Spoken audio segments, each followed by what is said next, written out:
This is the Brew World Order Podcast. Welcome to the Brew World Order Podcast. My name is Mike Curtin. If you haven't subscribed yet, well, the time is now.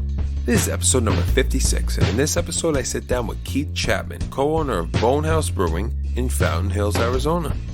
Keith tells me why they chose the location to open their brewery, how the beers on tap have adapted over the years, and he tells me a creepy story about how skulls and bones have flown around the Bone Haus brewery on their own doing, and even shattered. My Bone Haus can completely relate to that. And by Bone Haus, I mean my body. The place that houses my bones. Sometimes my bones feel as if they have a mind of their own, because they always seem to be aching for no reason. Some people say it's the drinking of too many beers, but I say they should mind their damn business if they know what's good for them. So please, do as I do. Sit back, crack open a beer, and enjoy the podcast. And rest those weary bones in your bone house. Hey guys, I'm Mike Curtin. This is the Brew World Order Podcast, and today I'm with Keith Chapman, co-owner of Bone Haus Brewing in Fountain Hills, Arizona. Keith Chapman grew up in New Hampshire, and being from New England, he naturally became a fan of beer. He attended Clarkson University in Potsdam, New York, and after college, he went on to work for Fender Musical Instruments doing research and development. Part of the job meant traveling to different parts of the world, which included Asia, Europe, and the United States. Wherever he went, he would always try the local food and, of course, the local beer as well. He worked for Fender for about 19 years until his friend Andy Weiner approached him with the idea of starting a business together. When Keith asked him which type of business, Andy told him he wanted to start a microbrewery. Keith impulsively said yes without really knowing what he was getting himself into just yet. But it all worked itself out as Andy had been homebrewing for over 25 years. They started planning for over a year and a half. Andy wound up doing the production side, and Keith on the marketing, operations, and sales side of things. After finding the perfect location and building out one of the coolest tap rooms Arizona's ever seen, they opened their doors to the public in May of 2018 as Bone Haus Brewing. And Keith Chapman's here with me today. Keith, how's it going? Doing great. How are you? All right. So what made you choose, out of all the places in the world, Fountain Hills, Arizona, for your location? Well, actually, I've lived here for over 25 years, and we moved here from New England. And we wanted our brewery to kind of be close to home because with any startup, you never know when you're going to be needed. Yeah, right. At the location. So we actually spent quite a bit of time looking for the right location in town here. My partner Andy is also has been in Fountain Hills for a long time. So we wanted it close to our house, and we actually looked at 13 different buildings, and we ended up renting the 13th one. And it's only about 10 minutes from our house. And there wasn't a lot of breweries in this section of town. The closest one was about a 20-minute drive. So we're Fountain Hills' first and only brewery. So Very cool. We ended up there. Very cool. Now, during that process of when you finally decided to open a brewery to the moment you opened the doors, what would you say is the most challenging? What was the most challenging part for you during that time period? Well, there were a lot of challenges, obviously, but I think the build out was probably the biggest challenge because from the very beginning, we had wanted to have a very strong brand and an environment that kind of fed that brand. Right. So we wanted an experience when you walked into our tap room just all by itself, not even getting to the beer, just walking in and being like, wow. So it actually took us a year to build out the space. Right. And we had worked early with the town to kind of get all the logistics done properly. So it wasn't really so much that. It was more of just the decor and getting all the details down to match our brand. Right. Gotcha. Yeah. And it is an experience. I saw with my own eyes. It is quite overwhelming. Yeah, it's very cool. Very cool for sure. I enjoyed it. In our first year of being open, we had one visitor come in, never approached the bar, just kind of walked around the tap room, probably took about, 150, 200 pictures. And finally came to the bar and asked him, what he'd like to drink. He's like, "Oh, I don't drink alcohol. I heard about this place from a Phoenix magazine article, and I worked for Disney, so I had to come and check it out." Very cool. I was going to say, what, he's going to walk up and say, "Yeah, no, I don't want any beer. I just wanted to see the place." And that's what he did. That's pretty funny. I think he ordered a root beer and took a bunch of pictures and was like, "Yeah, this is fantastic." So right. I was like, so it's a good comp. How did you go about finding the capital to fund your business? Actually, we were completely self-funded when we started. Very cool. We had kind of used our own savings. My partner Andy was an executive at Microsoft and had been retired. Myself, I was an executive at Fender Musical Instruments and left there. So just money we had kind of saved. And we agreed from the beginning that we were going to start on a shoestring and just kind of build the brand slowly. And we're at the point now where 3.5 years in, still been profitable the whole time for the most part. And now we're starting a fundraising campaign on Start Engine, actually, which we started last week. And so we're doing equity crowdsourcing and trying to get us to the next level. And in 1 week, we've already raised $235,000. So that's pretty great. Yeah, it's a beautiful thing, man. And we got 6 months of that. So we're excited about that because that's going to let us get to a new production level and hopefully get into better distribution channels with grocery stores and things like that. Right. Very cool. Getting out there. So what's something you never thought you were going to have to deal with when opening a brewery? Vomit. Well, yeah, that does happen, I assume. No, it's only happened once, but still. Yeah. No, it's, I think what it is just, it can be a messy business, from the brew house to everything else in between. And, you can't be afraid to get down and dirty and work hard. It's one of those things where, you can be doing spreadsheets from one moment and, acting all executive like, and then, the next day you're removing, grains from the mash tun.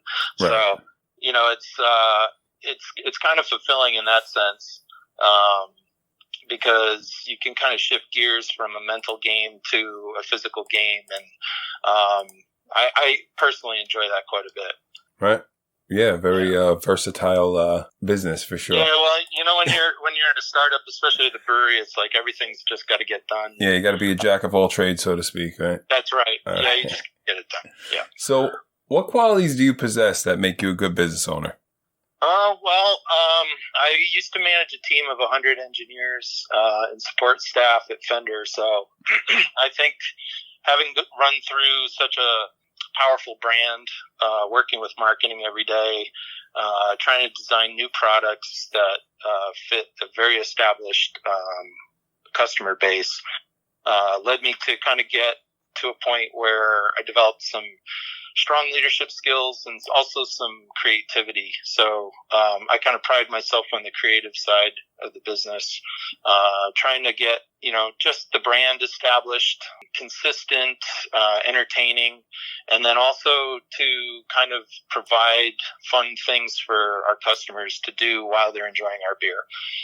So, coming up with creative events, kind of coming up with creative stories, things like that. And then also making creative business decisions. Like, for example, when COVID hit, we actually grew 30%.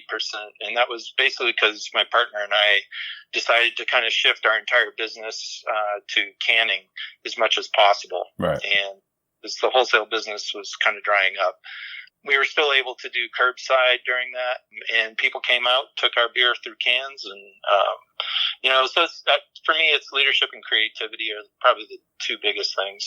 Gotcha. Being creative, is there anybody that you've actually were inspired by in the beer industry, or just in general, to get that thought process for your business, for that model for your business? I kind of consume a lot of different art and a lot of different, well, I'll leave it in general terms is art. I mean, obviously I've been inspired by music my entire life. Right. Spent 25 years in that industry, basically.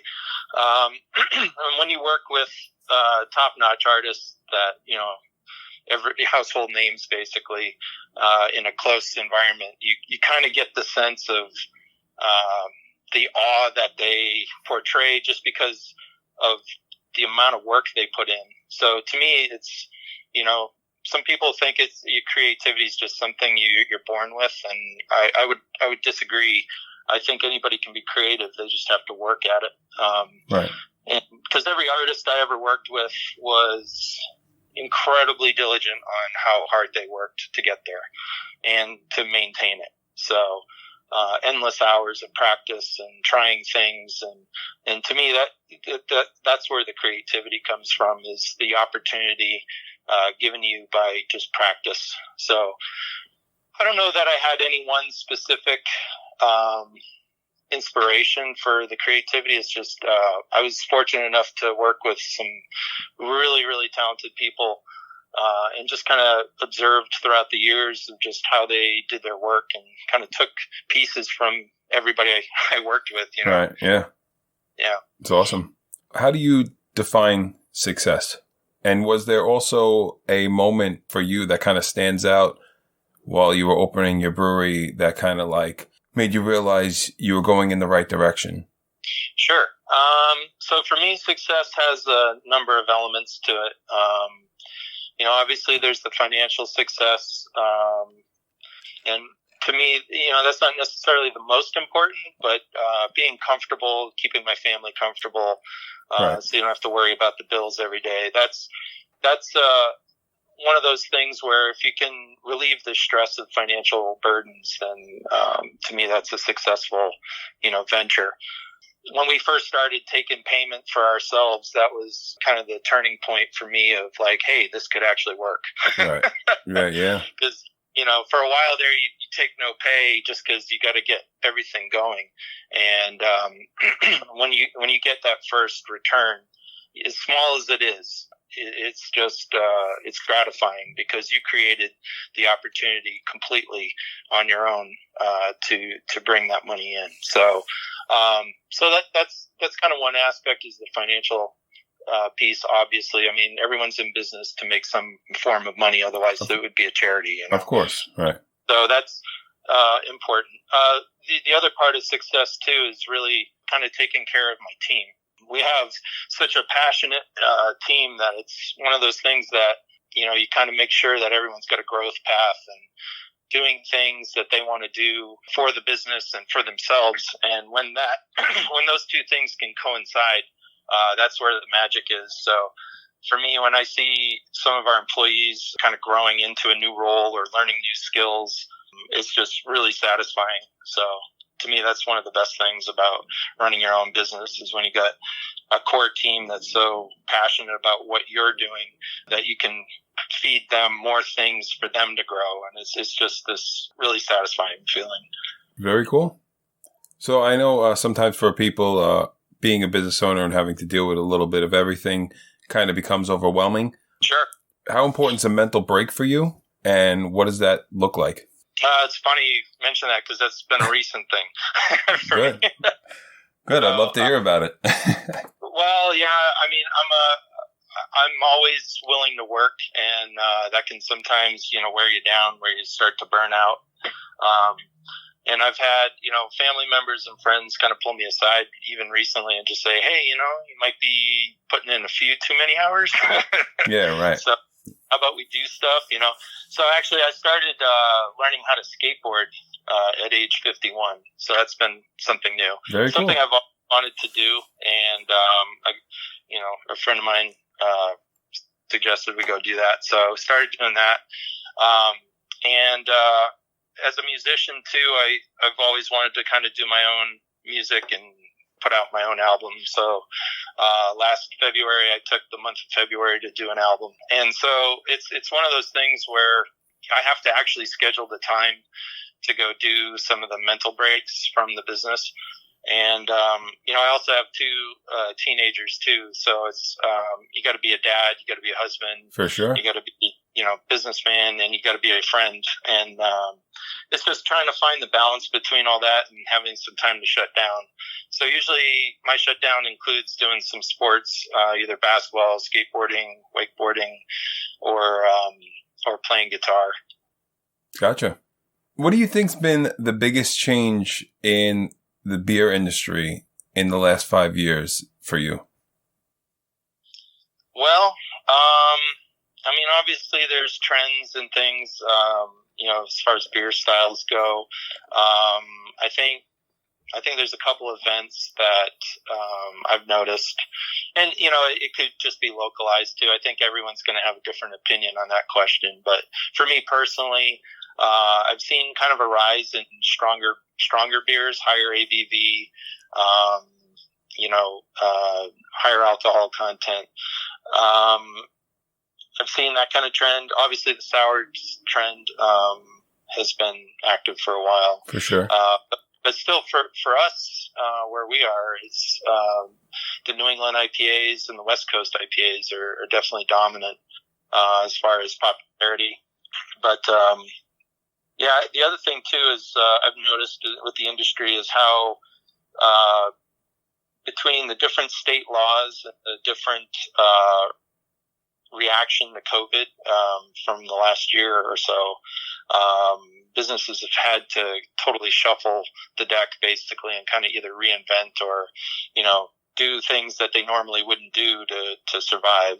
And I think, at least in Arizona, I think we kind of maintained as an industry, we maintained pretty well through all that.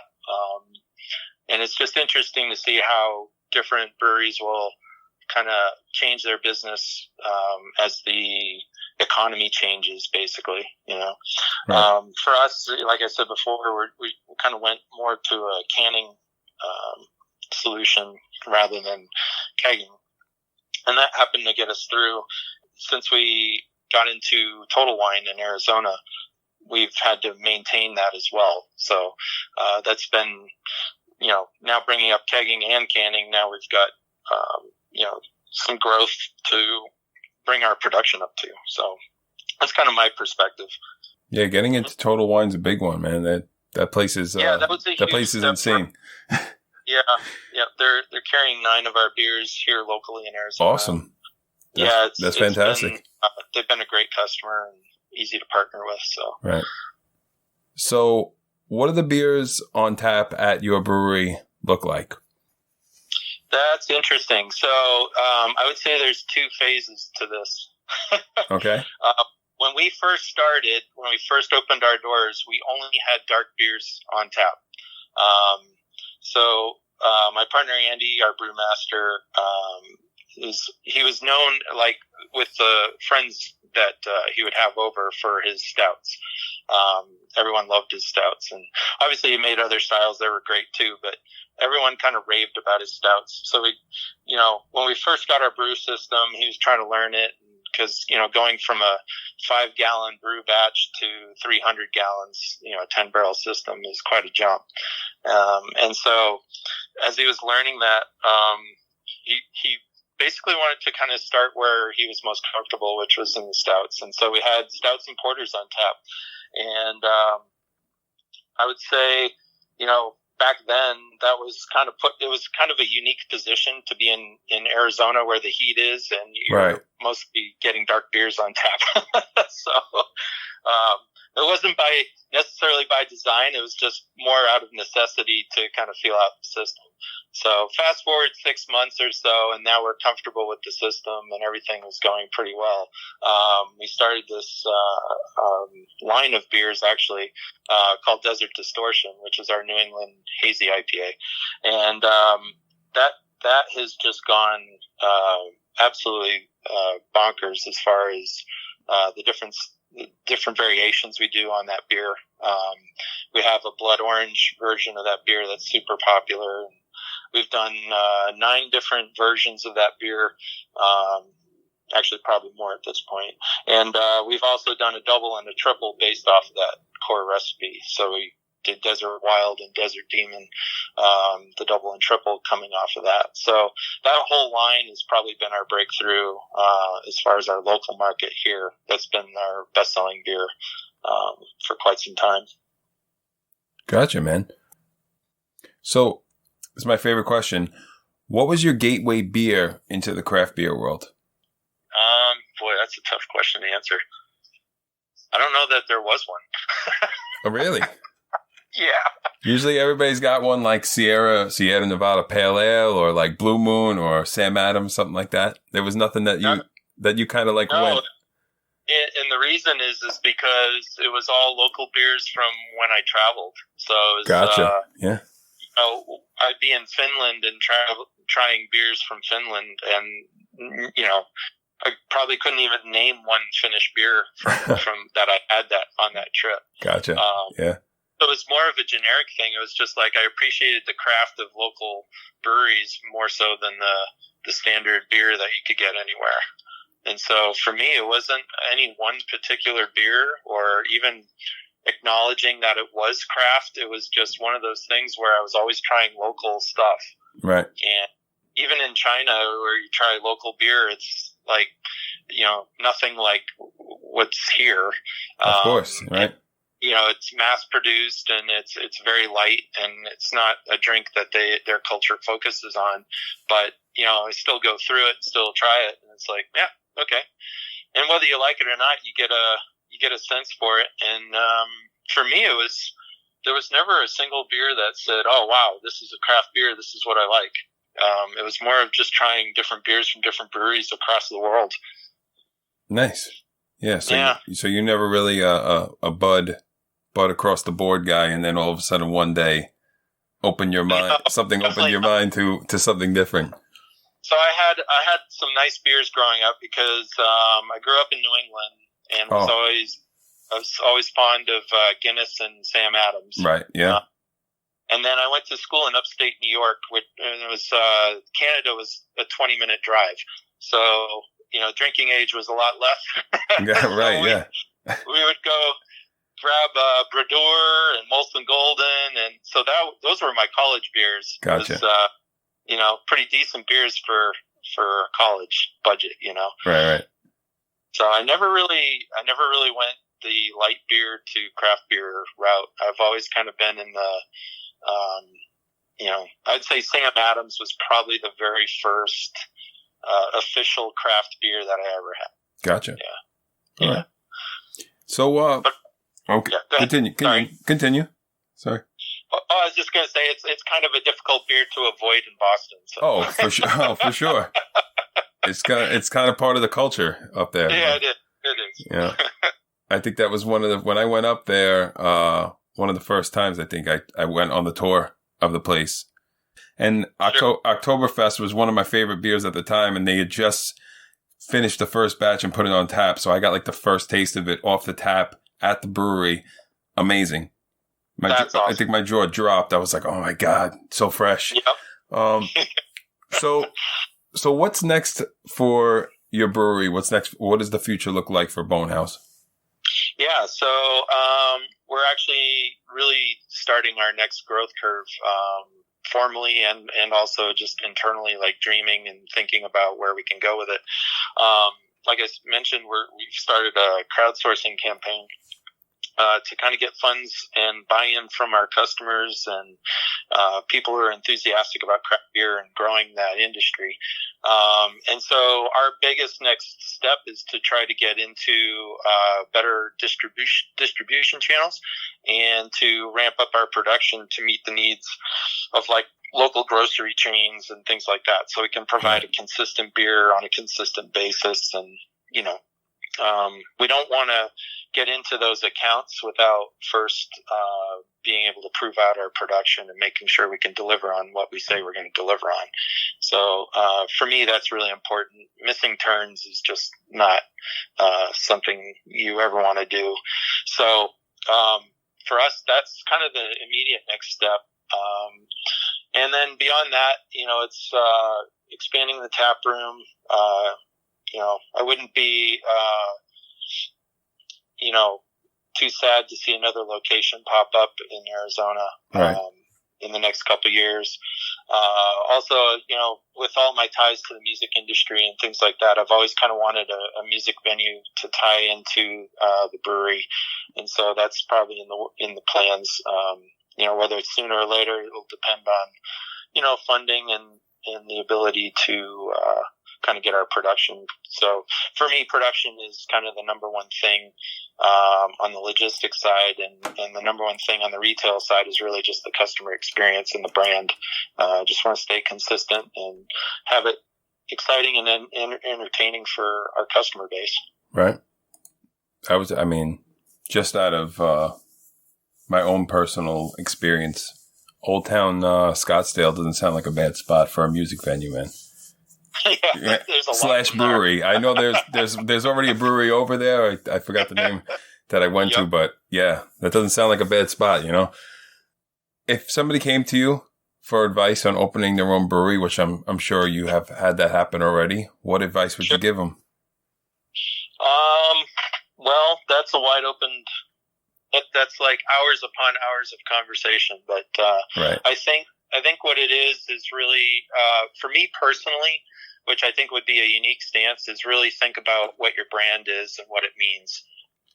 Because I see too many breweries in our industry just kind of make wonderful beer, but it doesn't have a story to it or anything, right? Which is great. It's definitely a way to do the business.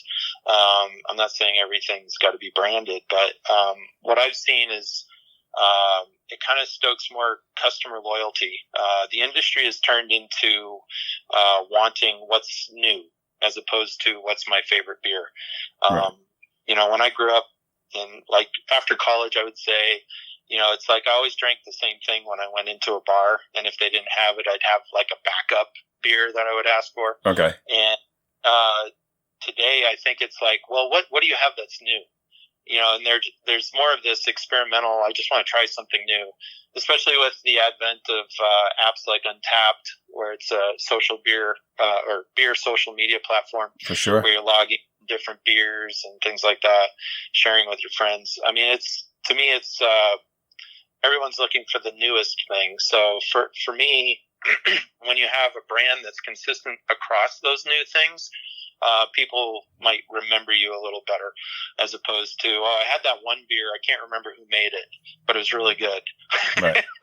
Gotcha. You don't really want that as a business person. So you'd like to be memorable, even if it's a new thing in a one shot, So that's why I think a brand is more important these days than maybe 10 years ago in our industry, because people are just looking for the latest, greatest thing. Right. All right. Yeah. And did you happen to have a funny story for us? Well, I don't know how humorous it is, but it's kind of odd. Okay. So, obviously, we're called the Bone Haus. We have a pretty broad collection of actual bones and skulls and whatnot from animals and things like that. Okay. And we actually have some real human bones in the tap room as well. And so we have this fox skull that's mounted on a board that was leaning up against the shelf behind the register. One night, it flew across the room, smashed into the bar doors, and fell to the ground. And there's nothing behind that wall that it sits on other than a cooler, so there's no vibration, no nothing. Some customers who saw the whole thing were just sitting there with their mouths open, wow, going, what just happened? Our bartender, Rachel, actually picked it up. It wasn't damaged in any way, put it back. The next time Rachel worked 2 or 3 days later, the skull flew across again, hit the doors, and shattered into like a million pieces. And so she sent me a text going, the fox committed suicide. Oh, Jesus. And so we actually ended up naming a beer called the Haunted Fox to kind of pay tribute to that. Yeah. Yeah, we've had other weird instances like that in the tap room. We have a human rib, actually, an actual human rib, right, that's behind the bar.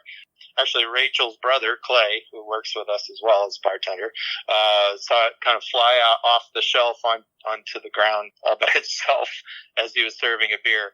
I don't know what's going on with these bones flying around, but we've had a couple instances like that have kind of freaked some people out. Yeah. Weird stuff Yeah. going on in the Bone Haus, man. What? Yeah. What in the world? I kind of embrace it, It's like, okay, that's cool. Hey. So you can let everybody know that if you stop by, you may see some paranormal activity going on. Very cool. Yeah, we've had a few instances like that. It's been really kind of fun and cool. Actually. Yeah, it is. It is. It's a little scary, but a little cool. I like it. So I have a little segment called Quick Fire 5 quick questions, beer related. Ready? Yep. All right. Yep. Somebody walks into your bar. One of the beers you'd recommend they try? Desert Distortion. Desert New Distortion, England. which is the New England IPA, right? Yep. All right. If you can collaborate with any other brewery on a beer, who would it be? I'd probably go with Tombstone, which is Tombstone Brewing here in Arizona. I really like their beers and, great people as well. So Awesome. Favorite style of beer? I'm going to go with Stout because that's been the longest one I've enjoyed the most. Recently it's been more hazy IPAs, but I would say over my lifetime, definitely Stouts. All right. Barrel aged, imperial, or both? Barrel aged. Barrel aged. And you have one keg of beer to hold you over for a 2-week quarantine. Which beer are you choosing? Oh, well, if it's our own beer, the Red Wraith, which is an Irish red IPA. That's my absolute favorite that we make. All right. Keith, that's all I got for you, man. I appreciate it. All right. Cool, Thanks. man. Thank you. Thank you. I'm Mike Curtin for the Brew World Order podcast, here with Keith Chapman from Bone Haus Brewing in Fountain Hills, Arizona. Thanks, man. Thank you.